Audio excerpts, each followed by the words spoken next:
au secret. La révélation des choses cachées pour toi. Révèle l'amour de Dieu pour toi. Je réponds pour dire la révélation des choses cachées pour toi. Révèle l'amour de Dieu pour toi. Dieu révèle les choses qui sont derrière toi. Dieu révèle le problème qui est derrière toi. Dieu les expose. Au nom de Jésus. Est-ce que je parle à quelqu'un ici? Et quand Moïse a eu le secret, il a mis dans l'eau, l'eau est devenue douce. Quand l'eau est devenue douce, tout le monde était content. Dieu dit maintenant à l'Israël, sachez une chose, si faites ce que je vous dis, vous allez trouver aussi des eaux dans le désert. Ça ne sera pas douce, il les rendrait douces. Parce que moi, je suis celui qui guérit. Je suis celui qui guérit. Dieu, comment on peut dire que c'est Dieu qui a ce malheur pour nous? Ce n'est pas la volonté de Dieu. Ce n'est pas la volonté de Dieu que tu sois malade. C'est pourquoi il a dit je suis celui qui guérit. Ce n'est pas sa volonté que tu sois malade. Les problèmes vont arriver. Je dis à quelqu'un ce soir, il y a des problèmes, il y a des soucis, il y a des difficultés. Ce soir, Dieu va te guérir. Cette parole est pour toi. Ma soeur, cette parole est pour toi. Mon frère, cette parole est pour toi. Dieu va te guérir de toutes tes maladies. Et je prie, alors que je suis en train de parler, que Dieu localise les gens et qu'il les guérit. Que mon Dieu te localise. Que le Dieu de cette église te localise. Il te guérit au nom de Jésus. Il te guérit au nom de Jésus. Il te guérit au nom de Jésus. Pendant que je suis en train de parler, je libère l'onction de guérison. L'onction de guérison que Dieu a mis en moi pour ta vie. Ce soir, localise que les douleurs de ton corps te quittent au nom de Jésus. Car il est celui qui te guérit. Il ne te laissera pas aujourd'hui malade. Tu es malade, il n'y a pas de problème. Tu es malade, il n'y a pas de problème. Tu sais, la maladie n'est pas un problème lorsqu'il y a les médicaments pour le soigner. Pourquoi coronavirus est devenu un problème? Pourquoi Ebola est devenu un problème? Pourquoi le sida est un problème? Parce que jusqu'à présent, il n'y a pas de solution. C'est pourquoi il y a une maladie qui a une solution. Il n'y a pas de problème. C'est pourquoi tu vas voir des familles qui ont des douleurs de tête. Tu ne vas pas presser pour prendre les médicaments. Parce qu'il y a déjà les médicaments. Mais quand il n'y a pas de maladie, quand il n'y a pas de solution à une maladie, c'est là qu'il y a des problèmes. Les gens avaient peur de coronavirus. Pourquoi? Parce qu'il n'y avait pas de médicaments. Ebola, il n'y avait pas de médicaments. Et s'il n'y a pas de médicaments, alors les gens ont peur. Mais les gens n'ont pas peur du palu. Les gens n'ont pas peur des choses de maladie. Parce qu'on a des médicaments ici. Et Jésus est là pour toi. Jésus est là. Jésus est là. Et je vais dire à quelqu'un ici, ce que les docteurs ne peuvent pas faire, lui, il peut le faire. Ce que les docteurs ne peuvent pas faire, Jésus peut le faire pour toi. Jésus peut le faire pour toi. Sois seulement que tu crois. Et tu verras sa main. Moi, je suis un témoignage de Dieu que Dieu peut faire quelque chose de la vie de notre foi. Ah oui, ah oui, nous étions quelque part et on avait des difficultés, on était malades, on avait des problèmes, mais depuis qu'on a accepté Jésus, les problèmes sont finis. Si je dis problèmes sont finis, c'est pas qu'il n'y a pas de problème, c'est qu'il y a la solution. Alléluia. Ça va ne veut pas dire que tout va bien. Ça va veut dire que quand il y a problème, il y a solution. Ça va. Est-ce que je parle à quelqu'un? Dis à ton ami, ça va. Dis à ton ami, dis le ça va ce soir. Ce soir, ça va. Parce que Jésus est là. Et salut ton ami, dis le ça va. Avec Jésus, ça va. Ça va avec Jésus. Ça va avec Jésus. Alléluia. Et je prie ce soir. Et de même que Jésus a été le Dieu qui guérit pour les enfants d'Israël, ce soit qu'il le soit pour toi.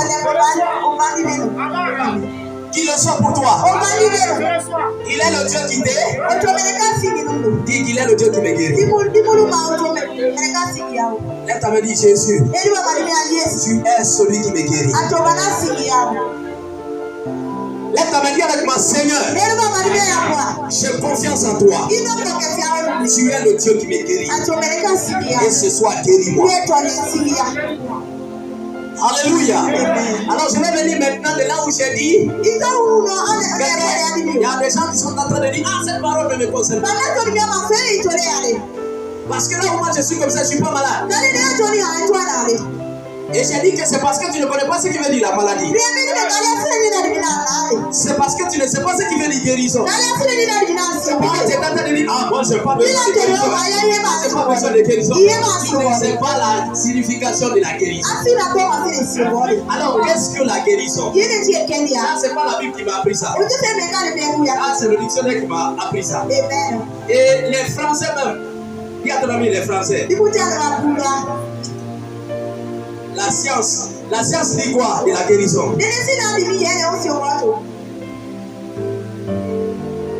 La science dit que la guérison, c'est l'action d'être guéri.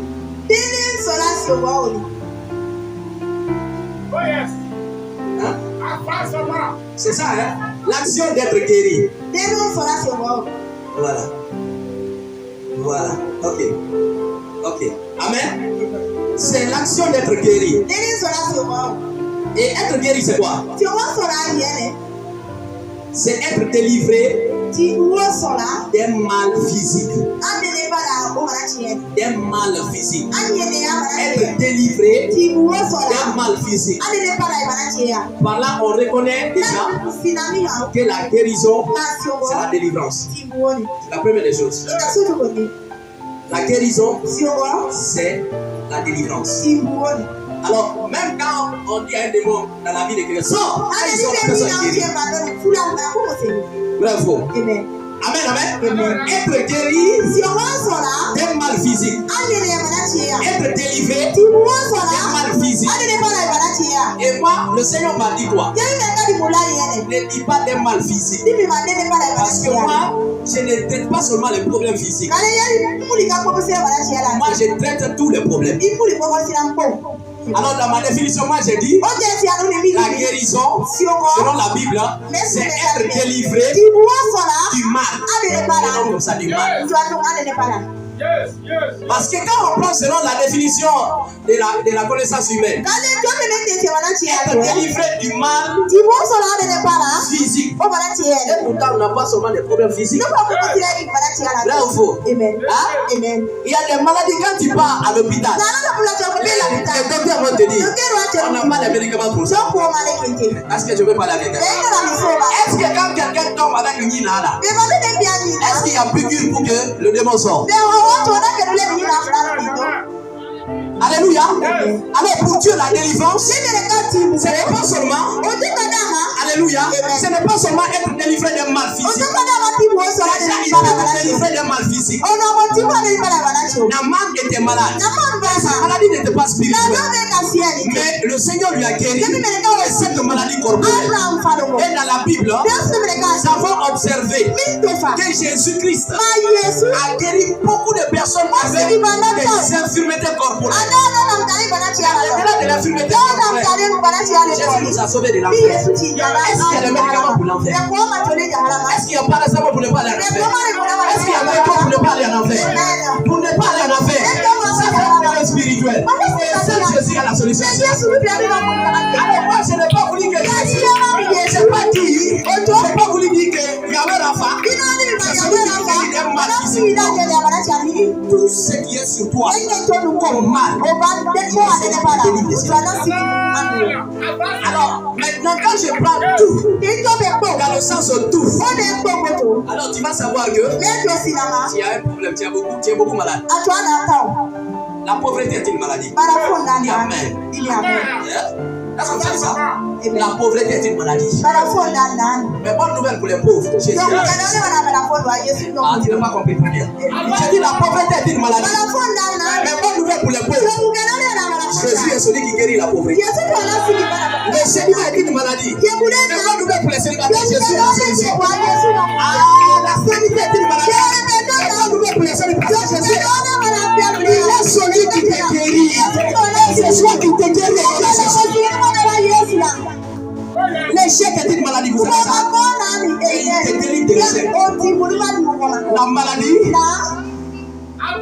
la guérison, je voulais dire, c'est être délivré du mal. Et quand on parle du mal, c'est tout ce qui te fait souffrir. Alors la question, qu'est-ce qui te fait souffrir? N'est-ce pas? Qu'est-ce qui te fait souffrir? Quand est ton mari, chaque fois vous vous mosquez, tu es malade. Tes enfants sont devenus les rebelles. Tu vas malade. Est-ce que je parle à quelqu'un ici? À l'école, ça fait déjà 8 fois que tu as fait. Tes enfants ont fini l'université. Tu es malade. Tu es malade. C'est pas ça qui te fait souffrir. Les gens à l'hôpital. La mort de tête les fait souffrir. Et toi là, c'est la pauvreté qui te fait souffrir. Tous les deux, vous êtes malades. Vous êtes à l'hôpital. Et on va voir les gens, quand ils partent à l'hôpital, ils disent les malades là, j'ai pitié. C'est pas moi qui suis malade. C'est ça le problème. Les gens pensent que c'est les autres qui sont là. Ils sont pas malades. Parce qu'ils ne connaissent pas la maladie. Parce qu'ils ne savent pas. Mais ce qui est la bonne nouvelle pour toi, c'est que Jésus est la solution de la maladie physique, maladie corporelle, maladie spirituelle. Je vais parler de ton corps, de ton âme et de ton esprit. Parce que ton corps peut être malade, ton esprit peut être malade, et ton âme aussi peut être malade. La maladie de l'âme, c'est lorsque Jésus le rend malade. La maladie de ton esprit, quand Jésus n'est pas en toi, tu es malade. Quand ton âme aussi, il y a de l'impudicité, la faute, tout ça c'est le caractère de toi. Quand tu vas le faute, l'immoralité, tout ça péché en toi, tu es malade. Et la maladie du corps, mais je vais te dire la bonne nouvelle. Corps, âme, esprit, Jésus est la solution. C'est Jésus la solution de Dieu. C'est pourquoi tu dois l'accepter. Pourquoi? On va poser la question. Pourquoi Dieu se révèle, il dit, je suis celui qui te guérit. Pourquoi c'est quoi qu'il ne le dit pas? Mais pourquoi il a dit? Pourquoi il a dit? C'est pour que nous croyons. La foi vient de ce corps. Il a dit, c'est pour que nous croyons. Ce soir, ce que j'ai dit là, toi, c'est la Dieu va faire quelque chose. Tu crois que la Bible, il se peut qu'on n'écrivait pas la Bible. Mais pourquoi on l'a écrit? C'est pour que nous qui la lisons en 2025, nous puissions croire à ce qui a été écrit. Et c'est même pas. C'est même pas quelle année on a écrit Exode. Je ne sais pas. Mais pourquoi Dieu a gardé Exode?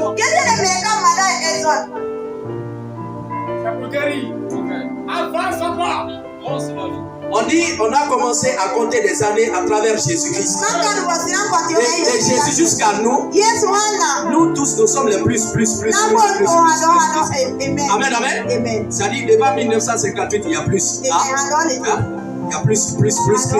Mais tous ceux qui sont venus avant Jésus, ce sont les moins, n'est-ce pas? Et depuis au-delà des moins, jusqu'à notre temps, on n'a pas été effacé. Genèse n'a pas été effacée. Pourquoi les exploits de Dieu là ont été gardés dans la Bible? C'est pour nous. C'est pour que nous aussi nous croyons. Dieu là, c'est notre Dieu. Il y a une chose qui vient de venir. Pourquoi Jésus n'est pas venu au temps des Abraham? Si Jésus venait en ces temps, il y avait moins. On allait dire que Jésus c'est pas pour nous. On allait dire c'est pas pour nous. Alors tu as entendu que l'âge de moins finit. Et Jésus est venu au monde à l'âge de plus. Pour que nous puissions à l'âge de plus. Nous puissions comprendre que Dieu n'est pas seulement le Dieu des prophètes. Dieu est aussi le Dieu de la grâce. Dieu n'est pas seulement le Dieu des prophètes. Il est le Dieu. Dieu parle à quelqu'un.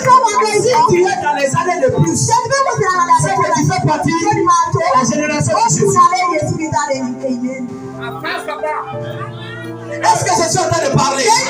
C'est pourquoi dans le livre de Romains, il est écrit Dieu, en temps passé, a parlé par des prophètes. Mais le même Dieu, à notre temps, pas de Jésus. Deux testaments, mais le même Dieu. Amen. Et nous avons plus de grâce que eux. Parce qu'Abraham n'a pas vu Dieu. Moïse n'a pas vu Dieu. Mais nous l'avons vu, nous l'avons entendu, et nous avons vu ce Dieu. Abraham a entendu la voix de Dieu. Moïse a entendu la voix de Dieu. Et il a écrit la voix de Dieu. Nous, on n'a pas entendu la voix de Dieu. On a vu Dieu et on a écrit ce testament. C'est pourquoi je crois aussi que l'Ancien Testament est l'un des testaments imparfaits de Dieu. L'Ancien Testament est l'un des testaments imparfaits de Dieu. Parce que dans l'Ancien Testament, Adonai, El Shaddai, tout cela, on le donne le nom. Personne n'a trouvé son nom. Mais dans le Nouveau Testament, son nom c'est Jésus. Il a reçu le nom. Au-dessus de tout le nom. Afin que le nom de Jésus, qui a le ciel et sous la terre, puisse nous fléchir. Et que l'homme dit qu'il est Seigneur. Après le Seigneur de Dieu. On ne peut pas le Seigneur avec un S. Seigneur avec un grand S. Seigneur avec Dieu. Quand tu vois dans l'Ancien Testament, avec Seigneur qui avec grand S, parlant de Dieu. Dans le Nouveau Testament, quand on parle de Dieu, on met aussi grand Dieu. Parce que nous aussi, c'est Dieu qui est venu.